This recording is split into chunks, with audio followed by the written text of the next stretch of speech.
Hello, welcome to South Sudan Diversity. My name is Chito.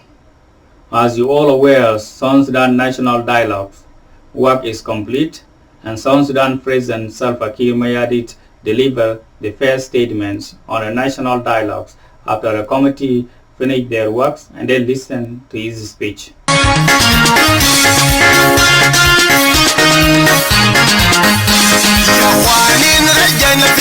زي زمان ايام الحرب ايام النضال كنا بنقول كبرت عشان كده لقينا الحريه لقبة بتاع الشيطان ما يخشنا يا جماعه ما في دوله بتاع قبيله نحن شعب واحد وطننا واحد رئيسنا واحد اسلام نمبر 1 نحن كلنا اسلام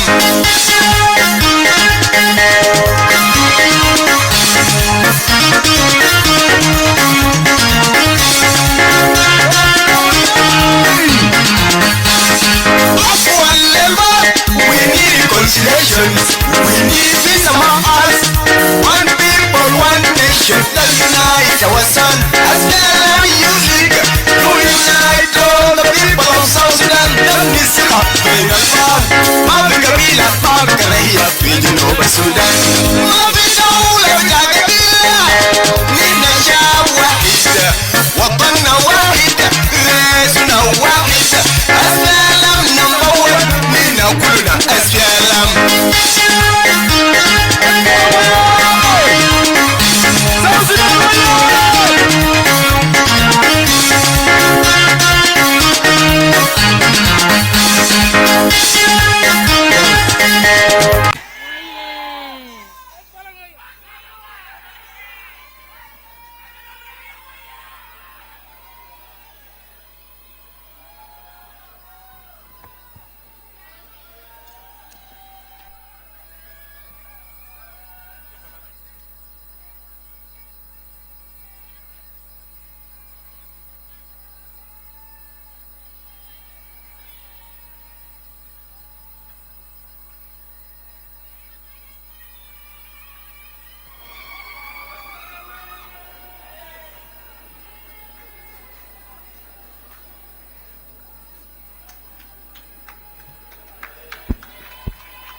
الناس يجلسوا. Be seated.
My people, I greet you all.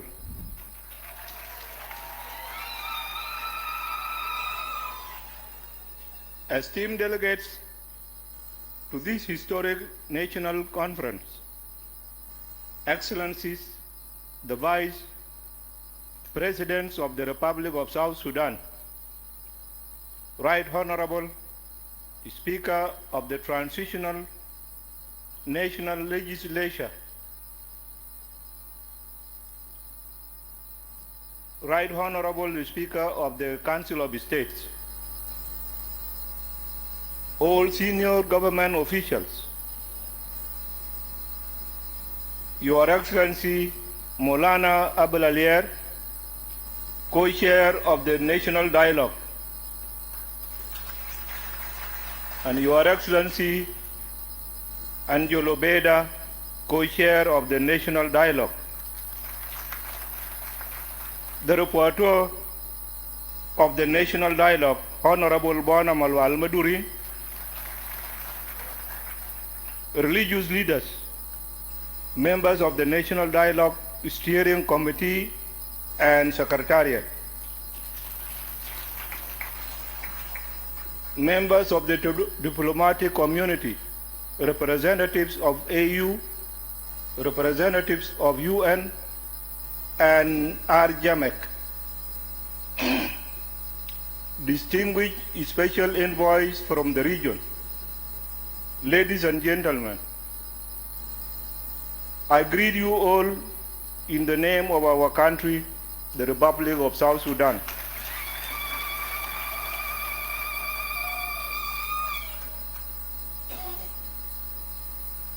On 14th December 2016, I had the honor to launch this great event whose conclusion we are now witnessing today. When this work started, not many people thought it would arrive at where we are today, sharing views gathered from the grassroots in the duration of almost 4 years on a national platform. What this process has achieved is commendable, and for this I would like to thank the national co-chairs, Maulana Abel and Honorable Angelo Beda, for steady leadership. For steady leadership they have provided during this process. I would also like to thank members of the steering committee led by Honorable Bona Malo Almadut and Ambassador Dr. Francis Madingdeng for the incredible support they have given in guiding this process. Let me also recognize the Secretariat of the Steering Committee for their efforts in ensuring grassroots views are gathered, documented, and shared in the conference.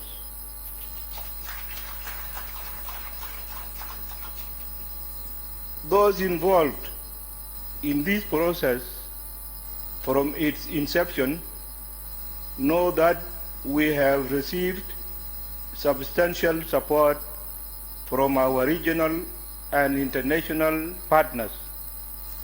I would like to thank these partners for overcoming thoughts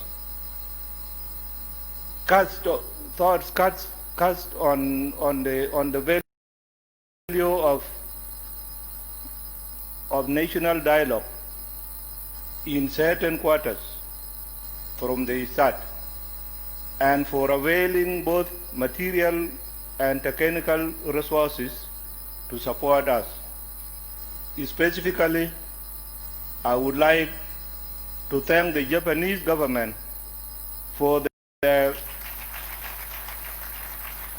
contribution, and UNDP for the stewardship it provided during this period. By the way, the Japanese are among few donors we have that do not attach any strings to their support. Last but not least, I would like to thank you, the delegates who traveled to Juba from different corners of our country to participate in this conference. Your presence here signals your desire to contribute towards shaping the future of your country. Let me also congratulate you for candidly sharing your views at grassroots, at the regional conferences, and here at the national conference. The issues you raise deserve full attention of your leadership.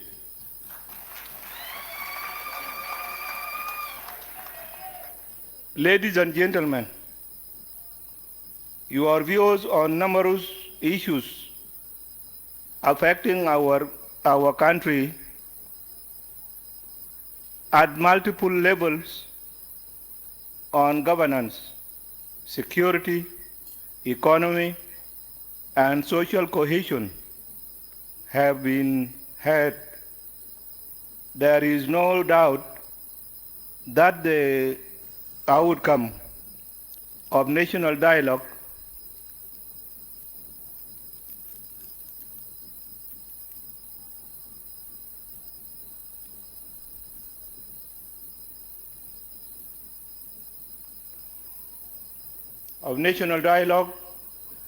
represents the views of the broad cross-section of our society on the issues raised.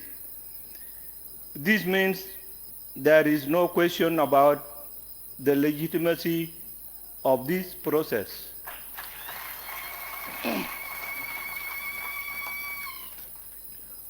With this in mind, we need to remind ourselves that what has been produced in this process must be harmonized with a permanent constitution-making process.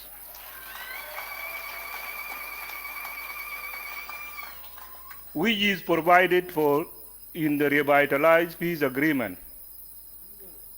The revitalized peace agreement is not merely an integral part of our constitution. It is in this essence our fundamental law itself. And all other processes, including the national dialogue, must ultimately be reconciled with it. Yes, the national dialogue has been broad-based, bottom-up consultations. The revitalized agreement, on the other hand, came as a result of talks between political elites, which makes it narrower in scope. However, the agreement has constitutional sanctity that the national dialogue lacks, despite its popular legitimacy.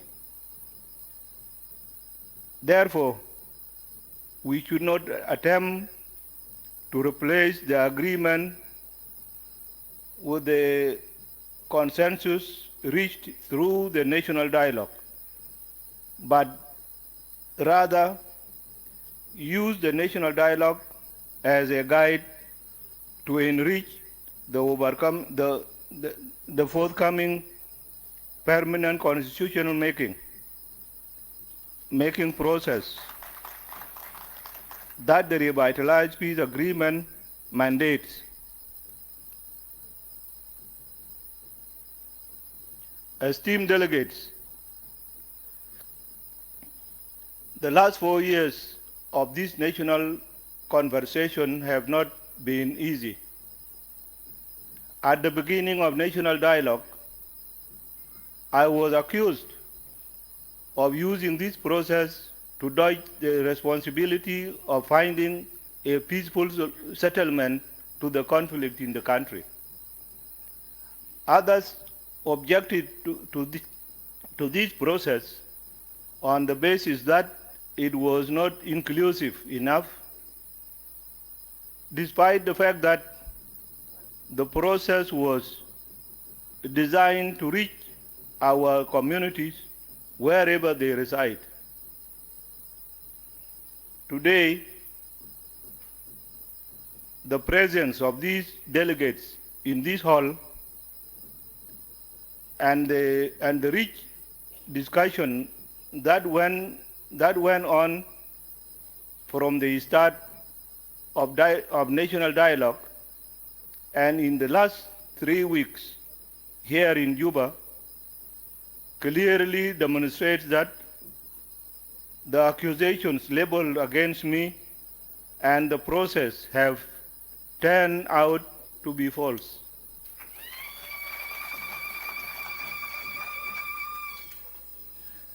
The organizers of this national conversation, for example, have fulfilled their mandate as demonstrated by the cross-section of our society represented in this hall.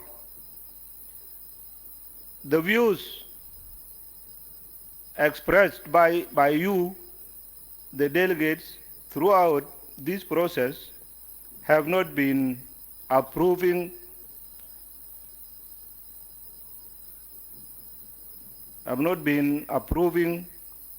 of any party inclusion.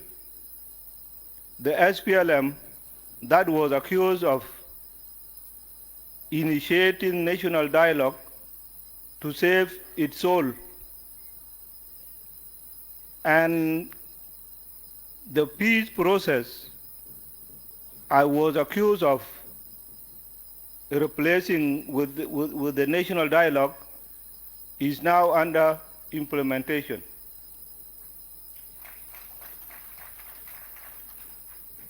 Ladies and gentlemen,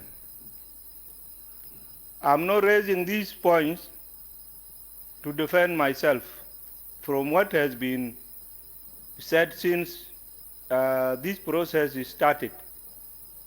I am raising them as a way of sharing with you what I believe to be part of our problem. What you have discussed in the last 4 weeks and the resolutions you have come up with in this process will only serve our country if we reassess ourselves in 2 critical areas. First, we need to reassess ourselves.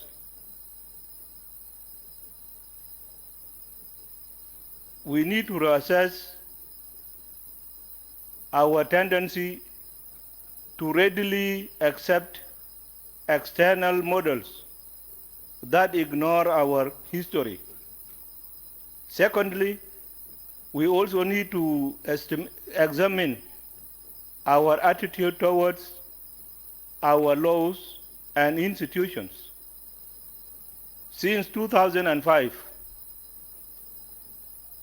we have been falsely assured that templates of thematic experience of what has worked for others will work for us.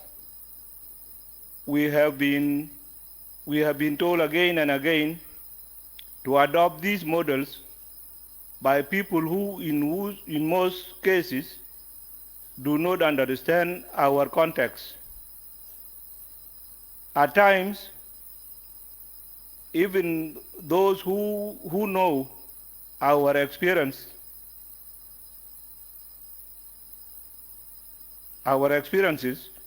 cannot resist to overlook our specific history in the quest for templates of what has worked in other countries.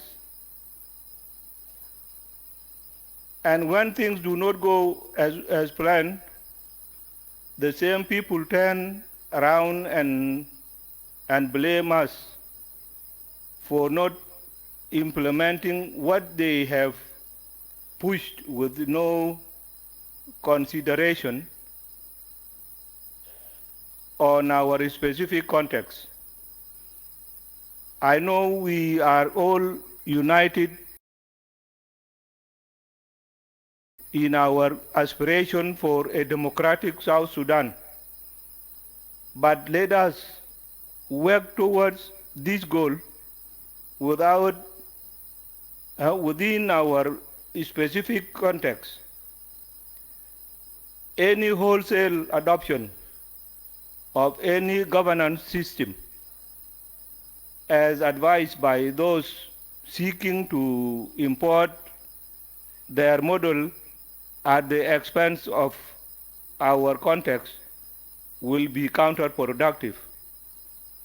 No governance system can endure if it is not shaped by its political environment.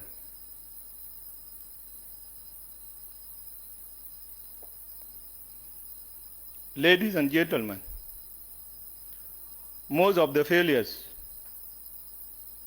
that this national conversation has blamed on the SPLM leadership are rooted in our attitude as a people. I am going to speak about few issues in the opening of this conference to illustrate my point on our attitude.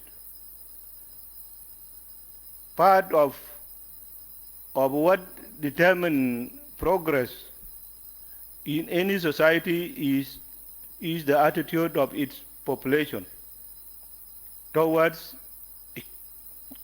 its guiding laws and regulations. The laws in our books are comparable to what exists in other countries.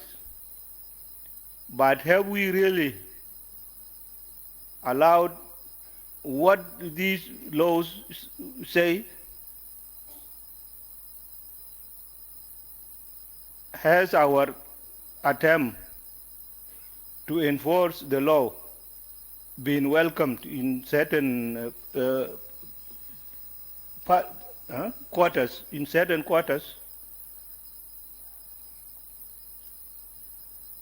Take the 2013 crisis.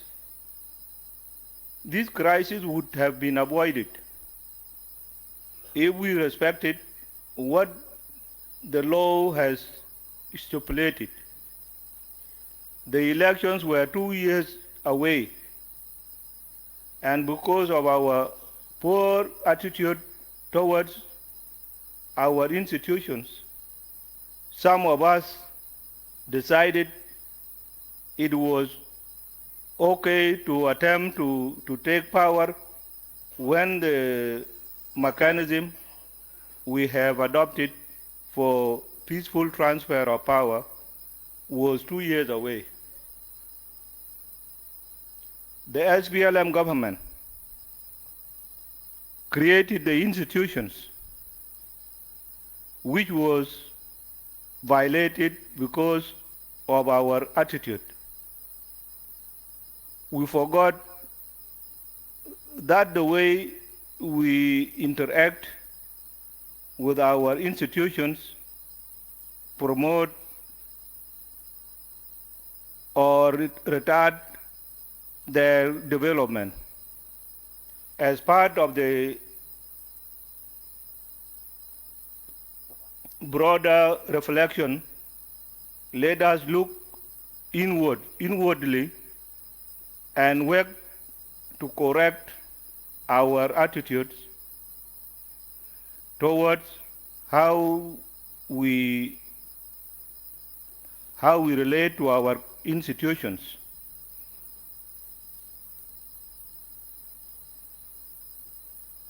I would also like to briefly say something about the claim that the liberators have monopolized everything, including power.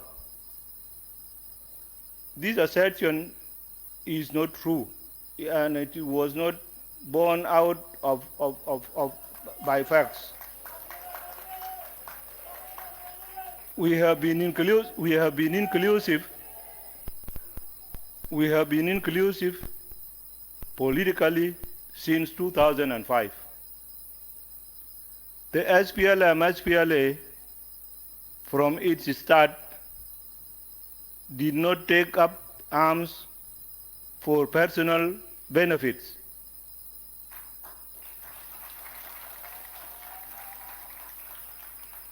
Let me remind you about what a lady said here before, that I rebelled from Malakal. And I fell and kundu fi Malakal, and when I rebelled, I drove my car out of the garrison and went to Doleb Hill. From there, I was following the Soba River, Lagait Mali Sumushunu. Oh God. Loman Wazal Nahinak, I pushed my car into the river. Because even if I ban it, it will be seen that this is where they have abandoned the car and they have crossed from here.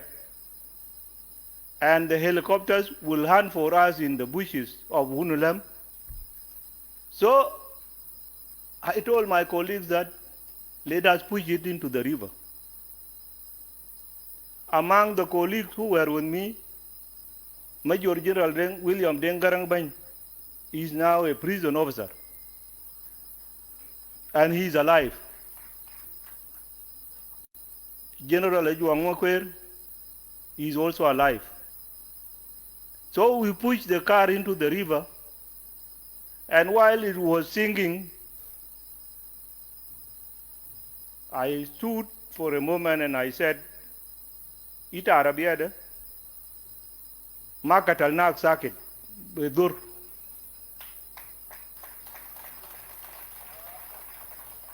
The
Fiwokedeno, the car was sinking, and a Gultulowita, Katalnak, for the greater good of South Sudan.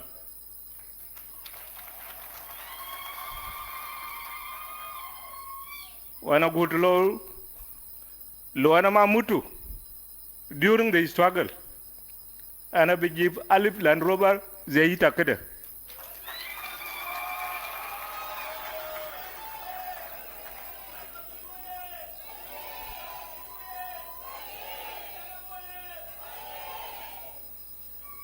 You can count عربات في جنوب هنا ده كان في شوارع بتاع جوبا براو كم whether somebody bought his car ولا كوما جابو ديل أكتر من لاند روفر كان طلعنا برا من ملكال بيو.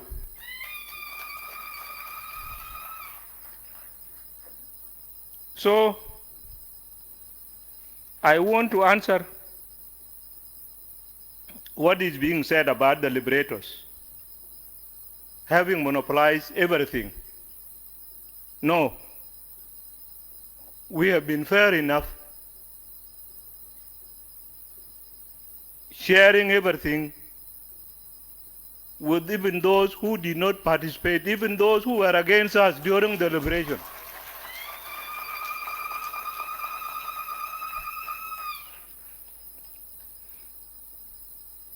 So let us really look at our things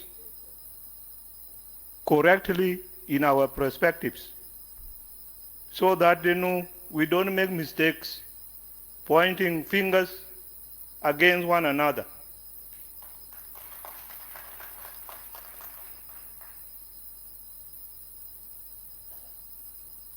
Let me also say something in passing about the land issue, specifically on the background why the SPLM negotiating team in Naivasha insisted on the position that land belongs to the communities, which was the basis of the most quoted statement from late leader Dr. John Garang de Mabior on the same issue. The SPLM demand on communal land rights was intended to guard against the effect of two Sudanese legislation on land ownership, specifically in South Sudan.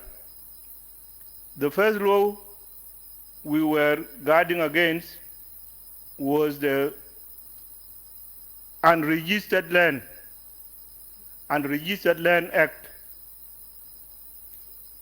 of 1970. This law stipulated that any unoccupied land belongs to the government. الناس اللي كانوا موجودين في وقت ده know this law.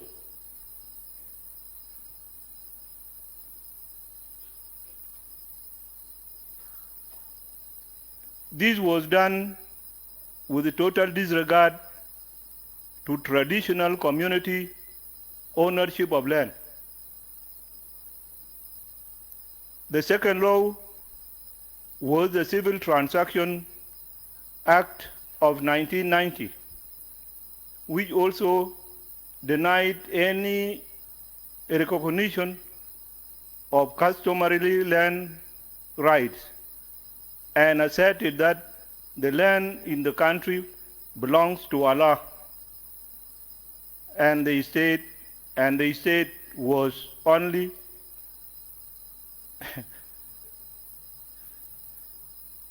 the inheritor. يعني البلد land كله بتاع الله والستيت يعودوا للبيجي بيحفظوا نيابة عن الله.